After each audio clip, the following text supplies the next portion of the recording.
Hey everyone, in this video I'm going to be comparing the Wurkkos FC11, FC12 and FC13. It's quite funny because I actually started off with the FC12, 13, then went back to the FC11, but I know a lot of you are wondering the differences between all of these flashlights, so I just want to give you a quick rundown of my thoughts of all of these, the general differences between the features, and then go through some beam shots as well. So as you can see with the construction, very similar. They've all got this shiny anodization. I think the FC13 has like a little bit less that shininess on it, but it's quite a smooth, shiny anodizing. And all of these lights are actually quite different in functionality, okay? The FC12, as you see over here, is more of a tactical flashlight, and it's got more aggressive knurling. It's a little bit longer as well to accommodate for that tactical button here on the back. And the FC11 is more of a work light, has a side switch only. Okay, the FC12, we've got that side switch as well. FC13 as well, it's just got that side switch, no tail switch there. So talking about more of a tactical light here, the FC11 is more of a general work light. The FC13 is almost like a combination of both of these, but it's got a complicated UI. It's got the Andural UI in there. But it's also, you know, this version here has the SFT40 LED, which makes it a lot more throwier than the FC11. Okay, FC11's got that Samsung L351D LED over here. Let's get the camera to focus. Okay, and with the FC12, you've also got that same SFT40 in there. So construction wise, I would say they're all pretty much on par. I wouldn't say one of them's better than the others. All glass lens bezels and normal reflectors, but you can see the only one with the smooth reflector is the middle one, the FC12.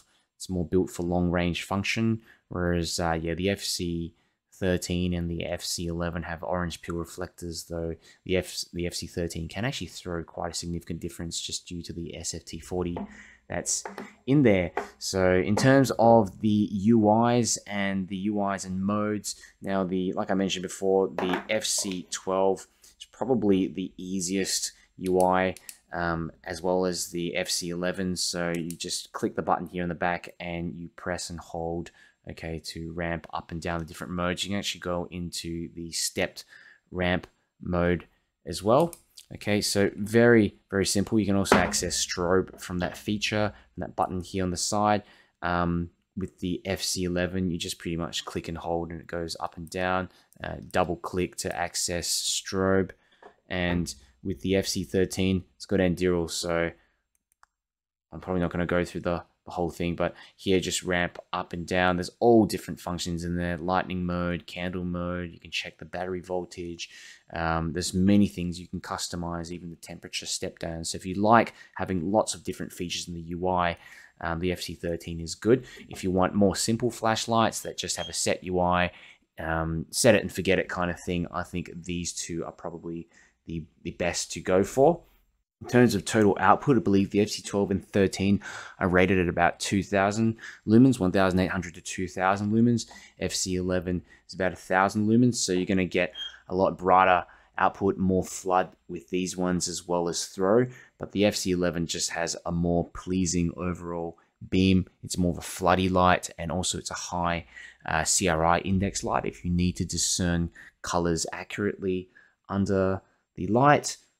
They all take 18650 cells as well. You can probably get some smaller tubes that you can attach here if you want to use an 18350 cell. So yeah, if you have any other questions, let me know down in the comments and I'll do my best to answer them. But for now, let's go to the beam shots. All right, we're going to compare the FC11, the FC12 and the FC13. Finally got all three of them together. So let's start with the FC11 first, and this is in 5000K. Okay, mainly a floody beam, as you can see, pretty floody, and I mean illuminates everything close by easily, and it's also quite pleasant to look at up close because you don't have just sort of a intense hot spot. And it even hits those trees here, a tree here in the back there, you know, nearly to 100 meters out there. Okay, even off in the distance, kind of tinting those trees in the background. Okay.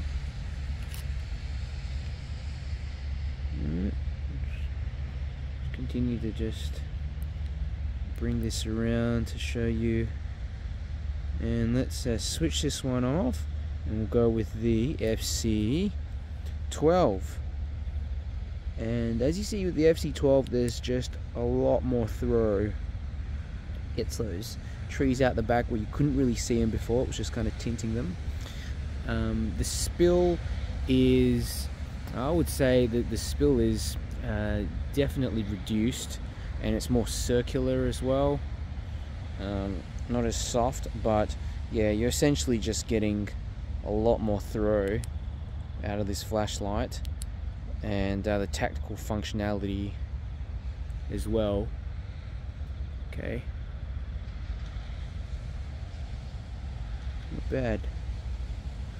One of my favorite tactical flashlights, especially in the budget range as well. Just unbeatable, really. Alright, now let's try the FC13, and this is the model with the SFT40. Okay, and you know, also a floody, a floody beam, but decent throw. Look at that, because you've got that orange peel reflector paired with the SFT40. Okay, turn it off, just try again. High turbo. So you really get the benefits and the best of both worlds here. And with Anduril as well, you can program this light to step down later, so it does hold its brightness for a bit longer. Okay, but of course it's not going to be as throwy as the FC12. Okay, that's the FC12. I mean, yeah, definitely more intense. It's also starting to ramp down this light, so it's there we are. There, FC12 just out throws it at the end of the day. But yeah, if you're looking for more of a floody beam, the FC11 is good. FC12's kind of like the throwier version, and the FC13's like a compromise between them both. But they are very different lights at the end of the day, serving different purposes.